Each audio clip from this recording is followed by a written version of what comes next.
হয়েছে তোমার? তুমি পাগলামি কেন করছো?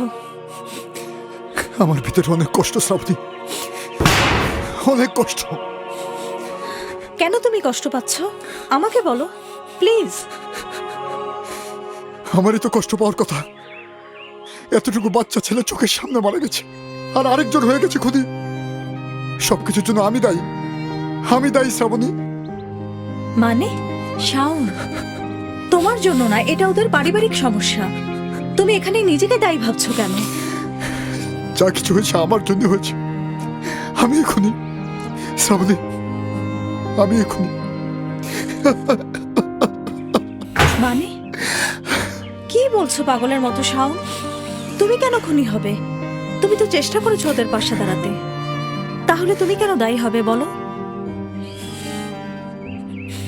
না শ্রাবণী, তুমি আমার সব খবর জানো, এই খবরটা জানো না। কেউ জানে না, এটা কেউ জানে না। কি? তুমি যেদিন লন্ডন চলে গেলে, সেদিন আমি উম্মাদের মতো সারা দিন ঘুরেছি। কি করবো না করবো কিচ্ছু জানি না।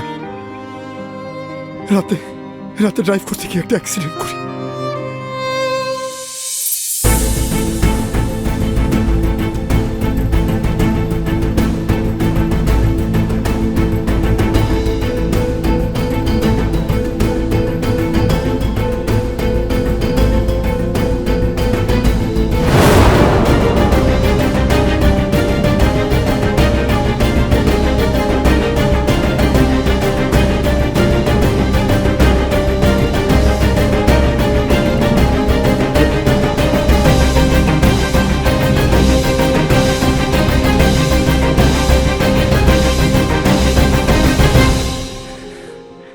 আর ওটা কে ছিল জানো?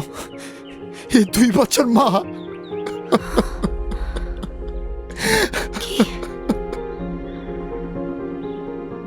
হঠাৎ হঠাৎ ছুটে আমার গাড়ির সামনে পড়লো,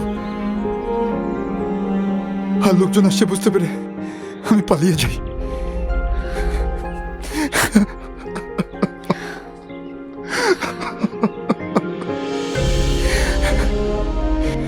কি বলছো এসব? সেদিন যদি আমি অ্যাক্সিডেন্ট না করতাম, তাহলে এই মহিলা মারা যেত না, আর বাচ্চা দুটোর এই পরিণতি হতো না। আমি ওদের ধ্বংস করেছি শ্রাবণী, আমি ওদের ধ্বংস করেছি। আমি সবকিছুর জন্য দায়ী। তাহলে তো আমিও দায়ী।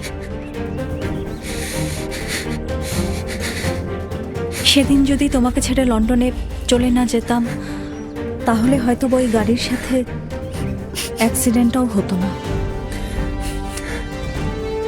শ্রাবণী, শ্রাবণী তুমি বলো আমি কি করব? আমি কি করব? আমি আমি নিজেকে বানাতে পারছি না।